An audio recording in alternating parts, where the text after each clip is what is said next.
Hey, what's up? Mike here, back for some more. Um, Today I just wanted to talk about some of the Pixar movies.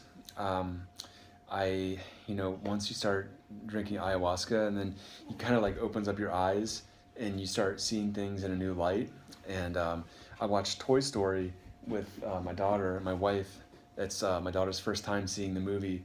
I guess it was like a week ago, and I really saw it with some new eyes. And I saw it like those Pixar movies, from the ones that I've seen recently, the ones I've seen since my eyes have kind of been opened. I think they're all the story of us. They're all the story of like humanity. And so like the Toy Story one is like, it's that's really the story of us. We're, what do you have to say? Where is his, my, where is his, where is his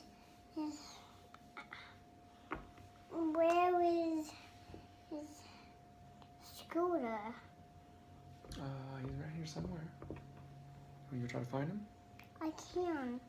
He may help you? He was used to be in my backpack. Or maybe he's still in the car. He's still in the car. Well, with Toy Story, the toys are us.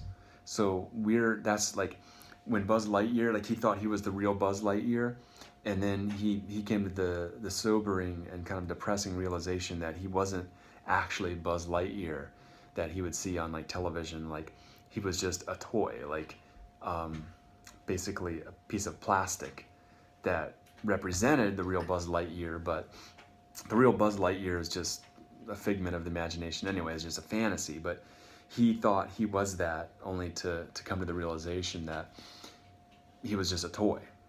And well, that's us. That's part of this realization process, is that we're that same analogy. We're like pieces of flesh and bone here in this 3D reality, and we're only like a plastic representation of our higher selves. And the higher selves is that fantasy. Who knows if that even really exists? Just like the Buzz Lightyear analogy, like does a real Buzz Lightyear exist? Well, maybe he does. Actually, thinking through it as I'm talking through it, the real Buzz Lightyear probably does exist somewhere. Just like our really higher selves really do exist somewhere, probably outside of this universe, in the infinite space, in the infinite, I guess, dimension or something up there. But here in this 3D reality, we're just the toys that represent that, and we're getting played with by all sorts of things. I mean, like interdimensional entities, perhaps extraterrestrials, any sort of strange, the astral entities, and I had a weird thought that maybe we're even getting played with by the plants themselves, because like, when you drink ayahuasca, or if you're a sensitive person like me and you smoke a lot of good quality cannabis, you'll start having some experiences with the cannabis, especially with ayahuasca. I mean, even if you're not sensitive, you're gonna have experiences with that. But maybe in a way, the plants, you become the toy of the plant at that point in time. And the plants have these like immense consciousnesses, really high level of consciousness. We look at like, most people who haven't experienced entheogenic experiences with the sacred plants will look at a plant and just think that it's, oh, look at that plant. It doesn't think, it's just a little piece of green leaves and bark and stuff. But that plant, when you have an entheogenic experience with the sacred plants, you realize the plant's consciousness is like infinitely higher than ours. And so we're kind of plant toys when we have these entheogenic experiences with the sacred plants. What's that? I did find his scooter. Okay. How about I finish this like 2 more minutes, and then I'll help you find him? Okay, let me finish this, and I'll help you find Scooter, okay? And the second movie I wanted to bring up that we saw in the theater a couple months ago was Finding Dory, which is the sequel to Finding Nemo. Now, this was really, really heavily in my face, a story about humanity. Because Dory is a fish, if you haven't seen it, has short-term memory loss. And so Dory can't remember anything more than 10 seconds. Now, Dory represents the human race. because when we die and then we reincarnate, we have that short-term memory loss of our previous life and lives. So we essentially have a short-term memory loss in a spiritual sense, because we can't even remember our previous lives and sometimes have trouble remembering the lessons learned from the previous lives. So Dory is the human race. And so the story is about Dory trying to find home. And that analogy is us trying to find our higher selves and or the ascension process. So now here's how the story goes. Now can you go look for I'm just going to finish this in like 2 minutes. Okay? I'm going to come help you find Scooter. Okay?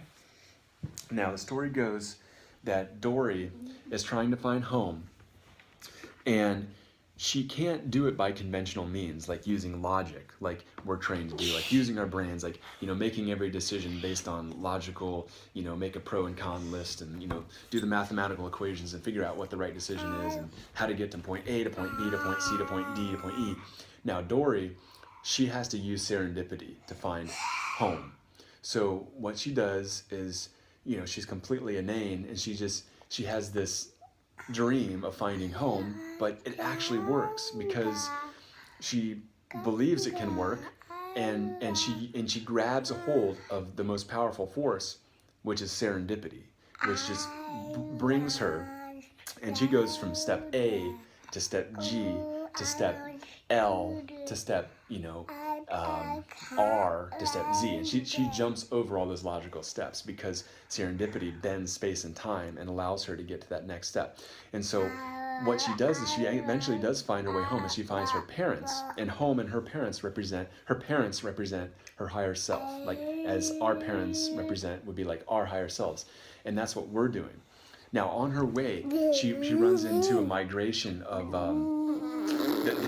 the teacher is I'm just gonna finish this. This is pretty serious. Okay, so just like 1 more minute. Okay, I promise. Just 1 more minute, and I'll come and help you. Now, the teacher, Nemo's teacher, is one of those sea rays, and he's like, oh wait, I'm gonna have to have a substitute teacher because I have to leave the class because there's gonna be a migration of the sea rays.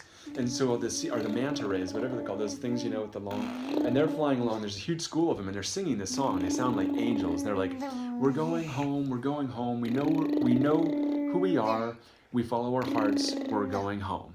And so that's like what that is showing the souls that are incarnated on Earth right now that are ready to go ascend to the higher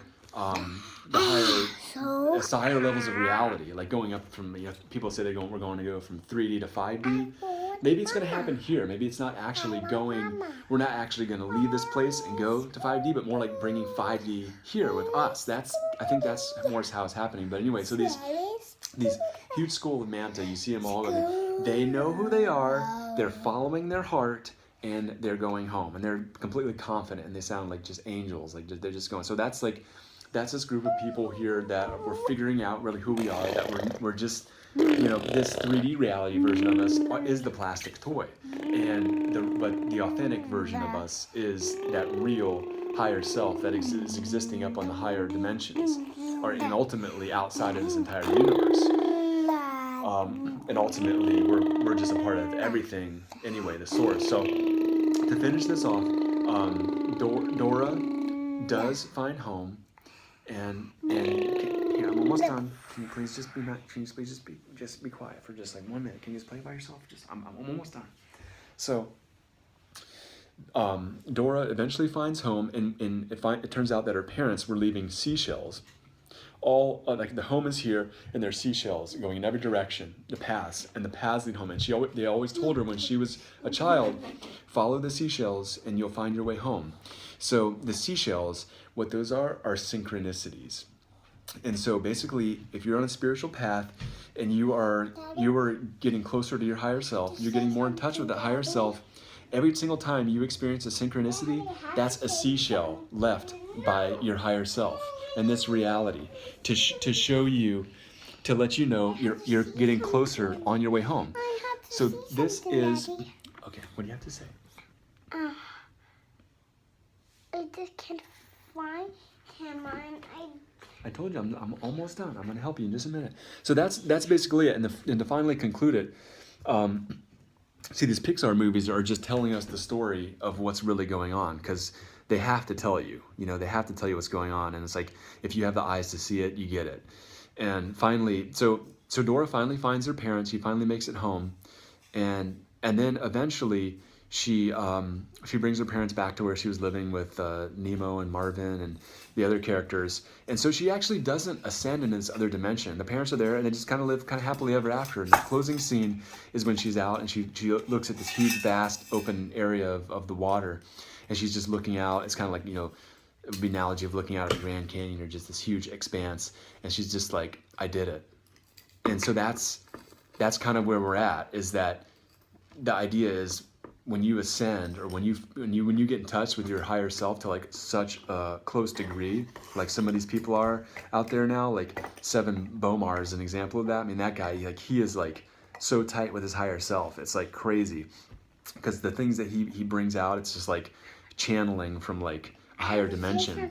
And so once you get there, you don't actually leave. You don't just like leave this place and leave everybody behind. You actually stay here, but you know that you did it. Number one, you're like, I did it.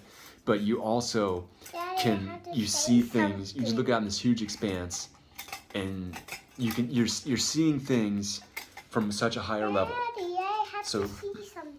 Okay, what? I have to go pee actually. Okay, 10 seconds. I'm turn it off. So that's the idea: is that you can see thing from really far away. You see the whole picture, the whole grand picture. So that's it. So I'm gonna sign off now. Okay. You want to say bye?